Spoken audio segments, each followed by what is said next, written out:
Bonjour à toutes et à tous, je m'appelle Samuel Vic, je suis interne en hématologie au CHU de Rennes et je vais vous présenter mon sujet de thèse qui s'intitule Évaluation des besoins transfusionnels chez les patients traités par CAR-T-cell anti-CD19 pour un lymphome diffus à grande cellule B. Alors, le lymphome diffus à grande cellule B est le lymphome B agressif le plus fréquent de l'adulte. En cas d'échec d'un traitement de première ligne par immunochimiothérapie, le traitement de deuxième ligne repose désormais sur les CAR-T-cell anti-CD19. Les effets secondaires les plus fréquents des CAR-T-cells sont le CRS ou syndrome de relargage des cytokines et la neurotoxicité ou ICANS. Mais finalement, l'effet secondaire de grade 3 ou 4 le plus fréquent est l'hématotoxicité, également appelée ICAT.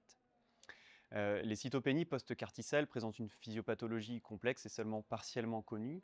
Les facteurs de risque de cytopénie post-CAR-T-cell décrits sont principalement les cytopénies pré-traitement et l'inflammation reflétée par la ferritine et la CRP. Certains mécanismes dits immunomédiés induits par les CAR-T-cells ont également été décrits, concernent principalement les cytopénies retardées et prolongées post-CAR-T-cell. Ces cytopénies présentent un profil d'évolution particulier. Le phénotype le plus fréquent, qui concerne plus de la moitié des patients, est appelé le profil de récupération biphasique, avec une première phase de cytopénie dans les 3 premières semaines qui suivent l'injection des CAR-T-cells, avec une récupération complète autour de la 3e semaine et une deuxième phase de cytopénie généralement moins profonde et moins prolongée. En revanche, on a décrit qu'environ 20 à 25% des patients présentent un phénotype appelé aplasique, avec des cytopénies profondes et parfois très prolongées, qui augmente le risque de toxicité, notamment les infections et les hémorragies, mais qui augmente également le risque de rechute de l'hémopathie avec donc un profil globalement défavorable.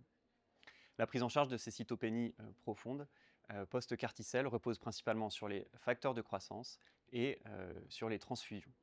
D'où l'objectif de cette thèse qui a été de décrire dans un premier temps les besoins transfusionnels des patients traités par CAR-T-cell, ensuite d'essayer de décrire des facteurs de risque de transfusion post-CAR-T-cell, et enfin d'évaluer un éventuel lien entre transfusion et pronostic. Pour ce faire, nous avons travaillé avec le registre Descartes, qui est le registre national qui collige l'ensemble des données biologiques et cliniques des patients traités par CAR-T-cell en France. Les données transfusionnelles étant absentes de ce registre, nous avons également travaillé avec l'Établissement français du sang afin d'extraire de façon fiable et sécurisée l'ensemble des données transfusionnelles à partir du registre national des receveurs.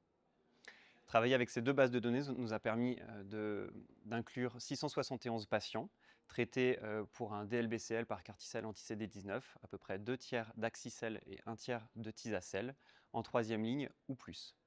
L'âge médian des patients au moment du traitement était de 63 ans. Et environ 62% des patients avaient un score CAR-Hématotox élevé, supérieur ou égal à 2. Donc dans un premier temps, nous avons simplement décrit l'évolution des besoins transfusionnels chez ces patients dans les 6 mois précédant le traitement par CAR-T-cell et les 6 mois suivant le traitement par CAR-T-cell.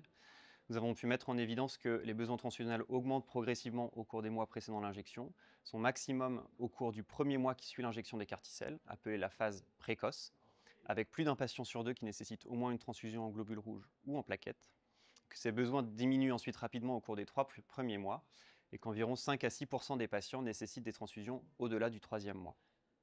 Lorsque nous sommes intéressés de façon plus qualitative à la composition de ces transfusions, nous avons pu mettre en évidence que la majorité des patients, environ 35%, étaient transfusés en globules rouges et en plaquettes, environ 15% étaient transfusés uniquement en globules rouges et 5% uniquement en plaquettes. Lorsque nous avons séparé les transfusions à la phase précoce dans le premier mois à la phase tardive au-delà du premier mois, nous avons pu mettre en évidence certaines différences en termes de qualité de produit, ce qui va bien dans le sens de mécanismes physiopathologiques différents dans ces transfusions, dans ces cytopénies précoces et prolongées. Dans un deuxième temps, nous nous sommes attachés à rechercher des facteurs de risque de transfusion post-CAR-T-cell, là aussi en séparant les transfusions à la phase précoce dans le premier mois des transfusions à la phase tardive au-delà du premier mois. Notre analyse multivariée a permis de faire ressortir 5 facteurs comme prédictifs de transfusion précoce: un âge supérieur à 60 ans, le fait d'avoir été transfusé au moins une fois dans les 6 mois précédant le traitement par CAR-T-cell, un score CAR-Hématotox élevé, supérieur ou égal à 2, un performance status également supérieur ou égal à 2, et un traitement par Axicel plutôt que Tisacel. Pour ce qui est des transfusions à la phase tardive, nous avons à nouveau retrouvé les transfusions pré-CAR-T-cell et le score CAR-Hématotox supérieur ou égal à 2. Nous avons pu mettre en évidence une neurotoxicité de grade supérieur ou égal à 3 comme étant à risque de transfusion en globules rouges et un traitement par tocilizumab comme étant à risque de transfusion de plaquettes. Enfin, lorsque nous avons analysé la survie de ces patients, nous avons pu montrer que les patients qui étaient transfusés en globules rouges à la phase précoce ou en plaquettes à la phase précoce ou tardive avaient une survie à la fois sans progression et une survie globale qui était significativement diminuée par rapport aux patients non transfusés. Et lorsque nous sommes intéressés aux causes de décès, nous avons pu mettre en évidence que la mortalité à la fois liée à la rechute et la mortalité toxique était significativement augmentée chez les patients transfusés. Donc en conclusion, nous avons pu mettre en évidence une description des besoins transfusionnels chez ces patients traités par Carticel. Nous avons pu mettre en évidence des facteurs de risque de transfusion et notamment l'importance des transfusions pré-Carticel et du score Carhématotox. Et enfin, nous avons montré que les patients transfusés après un traitement par Carticel avaient une survie significativement diminuée avec un risque augmenté de rechute et un risque de mortalité toxique également augmenté.